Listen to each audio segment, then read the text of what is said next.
কথা জানো তো, অপরাধী যখন কোনো অপরাধ করে সেখানে কিছু না কিছু রেখে যায়, যার থেকে তাকে ধরে ফেলা যায়। এখানেও ঠিক সেরকমই কিছু হয়েছে। অপরাধী একটা চিহ্ন ফেলে গেছে। কি আবার চিহ্ন ফেলে এসেছি? আমি তো এত কাঁচা কাজ করি না। ভাবছো তো কি ফেলে এসেছে? হাতের ছাপ। দেওয়ালে একটা হাতের ছাপ ফেলে এসেছে। ব্যাস, এবার পুলিশ আসার অপেক্ষায়। পুলিশ সহজেই সেটা থেকে অপরাধীকে ধরে ফেলবে। কিন্তু পুলিশে তো খবরই দেওয়া হয়নি, আর ছাইগুলোও তো আর নেই গো। তাতে কি হয়েছে? ছাপটা তো আছে।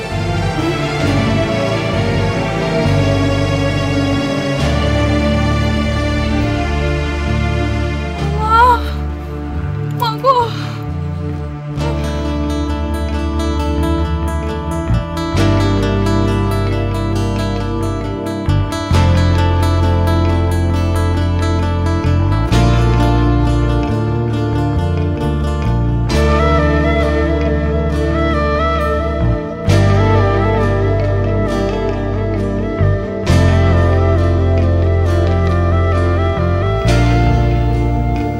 ওকে কি একবার বলবো?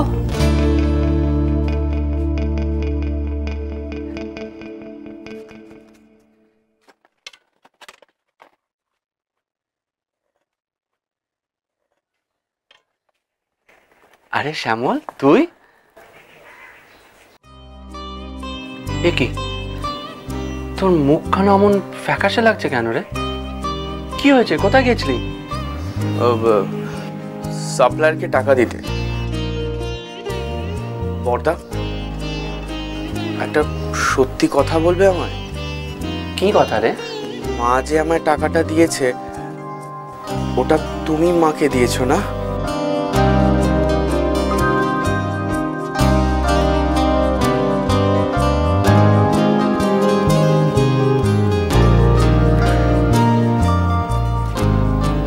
কে দিয়েছে না দিয়েছে তা জেনে তোর কি হবে? আগে বল, তোর সেটা কাজে লেগেছে কিনা। আরে আরে আরে, কি করছিস কি?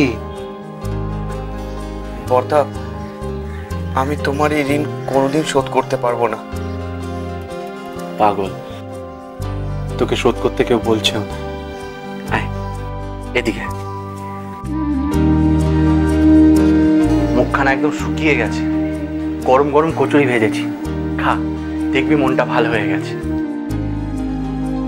না না, ওকে বলা ঠিক হবে না। ওদের ভাইয়ে ভাইয়ে এত মিলমিশ, না, এটা আমি নষ্ট করব না।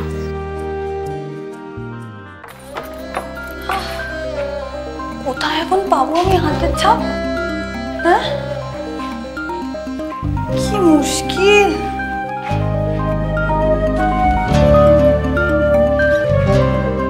এই তো,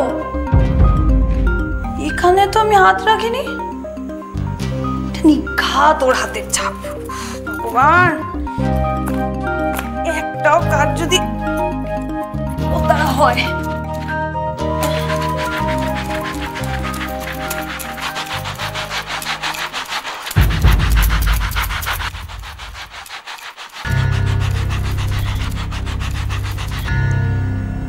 এখানে তুমি কি করছো কাকলি?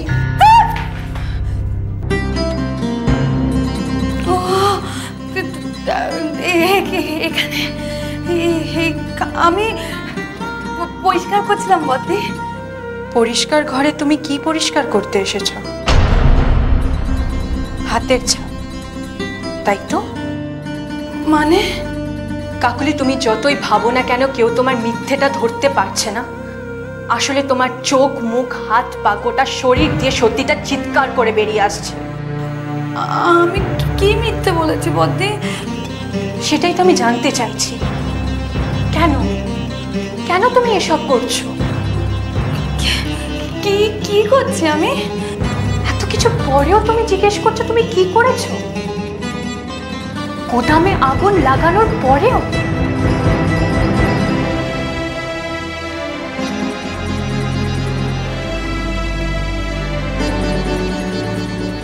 কি বলছো? গুদামে আগুন আমি লাগিয়েছি? বদ্দি, তুমি কেন এসব কথা বলছো বদ্দি? আমি নিজের গোদামে আমি নিজেই আগুন লাগাবো বলো? নিজের লোকসান কেউ নিজে করে? কেন করেছো সেটা তো তুমি ভালো বলতে পারবে। আর এই যে লোকসানের কথা বলছো না, এটা তো আরো বড় মিথ্যে কথা। এই আগুনে তো তোমার কোনো লোকসান হয়নি, একটা পয়সাও যায়নি। এই আগুনে তো কোনো শাড়ি পরেই নি, পুড়েছে শাড়ির খালি বাক্সগুলো। এখানকার সমস্ত শাড়ি তো তোমার ঘরের খাটের নিচে জমা হয়ে আছে, সেটা তুমি ভালো করেই জানো। যদি বলো তো আমি সেখানে গিয়ে দেখাতে পারি। এই সব কিছু তোমার কীর্তি বলে তুমি বাড়িতে পুলিশ আসতে দাওনি, তাই তো? তুমি কিন্তু আমার নামে যা তা কথা বলছো বদ্দি। তুমি জানো না তুমি আমার নামে কত বড় বদনাম দিচ্ছ। আর তুমিও জানো না তুমি কত বড় অন্যায় করেছো। আমাদের সবাইকে মিথ্যে কথা বলেছো। সত্যিটা ওই দেওয়ালে মোছা হাতের দাগ বলে দিচ্ছে।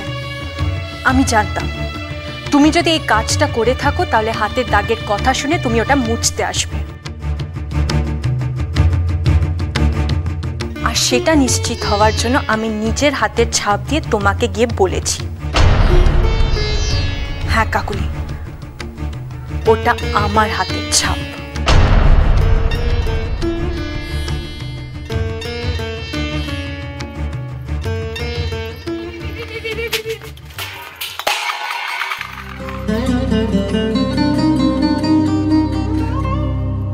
যেগুলো হয়েছে সব ছেড়ে দৌড়ানো আর পুজোর সব জিনিসপত্র ছড়িয়ে দিল।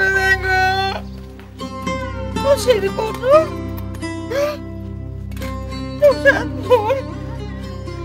আসলে কেন এমন করছো ঠাকুর? ঠিক আছে ঠিক আছে।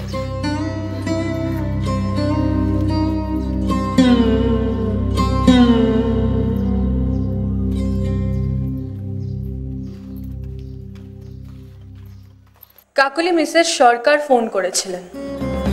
তোমার কপাল খারাপ যে ফোনটা আমি ধরেছিলাম। উনি তোমাকে জানিয়ে দিতে বলেছেন যে উনি শাড়ির ডেলিভারি পেয়ে গেছেন। এখনো মিথ্যে বলবে তুমি? আরো যতগুলো মিথ্যে বলবে সেগুলোকে ঢাকার জন্য তোমাকে তার চেয়েও বেশি মিথ্যে বানাতে হবে। কাকুলি, তোমার কাছে একটাই রাস্তা আছে। মা ফিরলেই তুমি মার কাছে সবটা স্বীকার করে নাও। তুমি তো নিজের চোখে দেখেছো মা এই ঘটনার পর কত কষ্ট পেয়েছে, ভেতরে ভেতরে ভেঙে যাচ্ছে, তাও সবার সামনে ঢাল হয়ে দাঁড়াবার চেষ্টা করছে। তোমার আর ঠাকুরপোর নামে মা না খেয়ে এই দুপুর রোদে পুজো দিতে গেছে।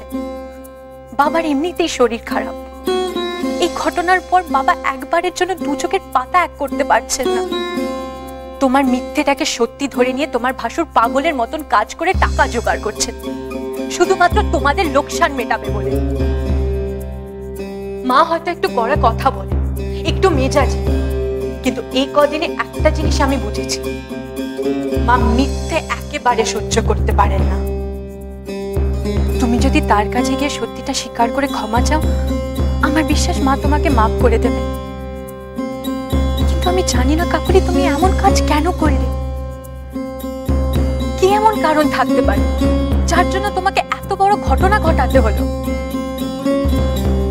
সেটা যাই হোক না কেন, মা ফিরলেই মার কাছে তুমি সবটা স্বীকার করবে কাকুলি।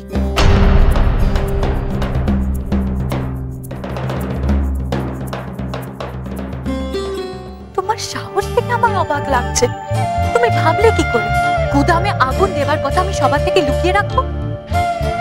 আমি থাকতে এ বাড়ির কোনো ক্ষতি তোমায় করতে দেব না।